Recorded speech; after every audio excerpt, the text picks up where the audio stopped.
தாம் செய்யப்போவதை அறிந்திருந்தும், அன்பு தெய்வமே, நீர் எங்களுக்கு என்றும் நன்மைகளை மட்டுமே செய்யக்கூடியவர். மை விசுவசிக்கும் ஒவ்வொருவரையும் எந்த சூழ்நிலையிலும் கைவிடாதவர். தாம் செய்யப்போவதை அறிந்திருந்தும் என்பது எங்களின் சோதனைகள் வேதனைகளில் நாங்கள் மிக உறுதியுடன் மை நம்பும் பொழுது எந்த தீங்கும் வராமல் எங்களை காக்கின்றேன். அபிரகாம், நீ நேசிக்கும் ஒரே மகனை எனக்காக பலியிடு என்று நீ சொன்ன பொழுது நீர் முன்பே அவரது பலிப்பீடத்திற்கு அருகில் ஒரு ஆட்டுக்குட்டியை விட்டு வைத்திருந்தீர்.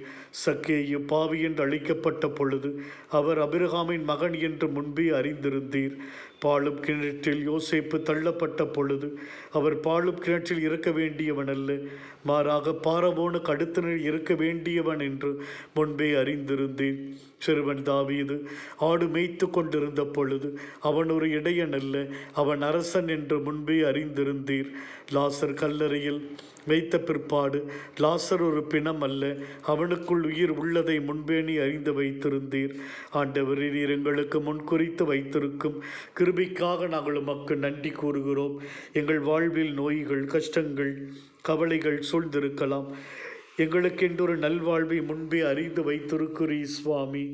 அந்த நல்வாழ்வை எங்களுக்கு ஒவ்வொரு நாளும் நல்கி எங்களை வழிநடத்தும். இன்றைய நாள் முழுவதும் உடைய பொறுப்பில் ஒப்புக் கொடுக்கிறோம். ஆமென்.